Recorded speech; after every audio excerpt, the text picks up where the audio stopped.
Bacaan dari kitab kebijaksanaan. Karena angan-angannya tidak tepat, maka berkatalah mereka satu sama lain, marilah kita menghadang orang yang baik, sebab bagi kita ia menjadi gangguan serta menentang pekerjaan kita. Pelanggaran-pelanggaran hukum dituduhkannya kepada kita, dan kepada kita dipersalahkannya dosa-dosa terhadap pendidikan kita. Ia membanggakan mempunyai pengetahuan tentang Allah dan menyebut dirinya anak Tuhan. Bagi kita, ia merupakan celaan atas anggapan kita. Hanya melihat dia saja sudah berat rasanya bagi kita, sebab hidupnya sungguh berlainan dari kehidupan orang lain, dan lain dari lainlah langkah lakunya.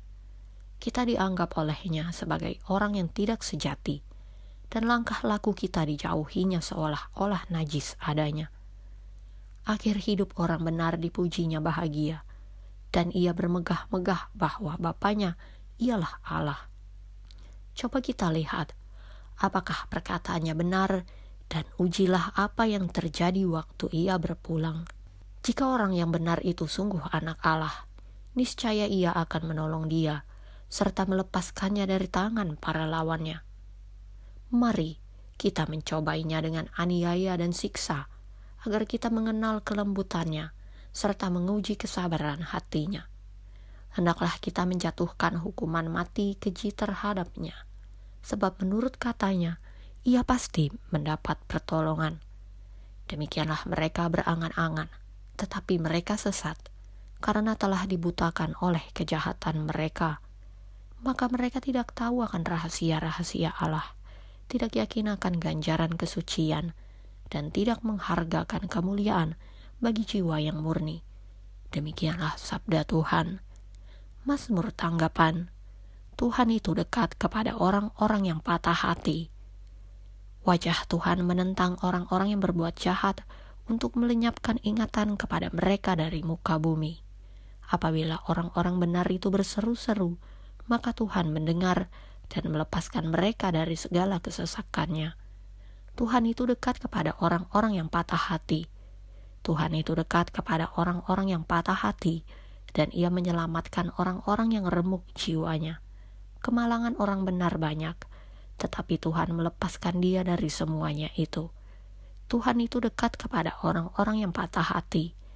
Ia melindungi segala tulangnya, tidak satu pun yang patah. Tuhan membebaskan jiwa hamba-hambanya, dan semua orang yang berlindung padanya tidak akan menanggung hukuman. Tuhan itu dekat kepada orang-orang yang patah hati.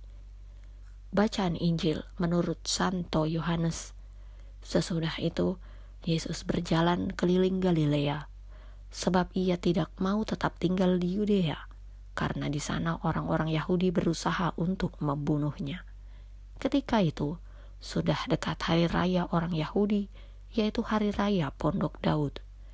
Tetapi sesudah saudara-saudara Yesus berangkat ke pesta itu, ia pun pergi juga ke situ, tidak terang-terangan, tetapi diam-diam. Beberapa orang Yerusalem berkata, bukankah dia ini yang mereka mau bunuh? Dan lihatlah, ia berbicara dengan leluasa, dan mereka tidak mengatakan apa-apa kepadanya. Mungkinkah pemimpin kita benar-benar sudah tahu bahwa ia adalah Kristus? Tetapi tentang orang ini, kita tahu dari mana asalnya. Tetapi bila mana Kristus datang, tidak ada seorang pun yang tahu dari mana asalnya. Waktu Yesus mengajar di bait Allah, ia berseru, memang aku kamu kenal, dan kamu tahu dari mana asalku. Namun aku datang bukan atas kehendakku sendiri, tetapi aku diutus oleh Dia yang benar, yang tidak kamu kenal. Aku kenal Dia, sebab aku datang dari Dia, dan Dialah yang mengutus aku. Mereka berusaha menangkap Dia, tetapi tidak ada seorang pun yang menyentuh Dia, sebab saatnya belum tiba. Demikianlah Injil Tuhan.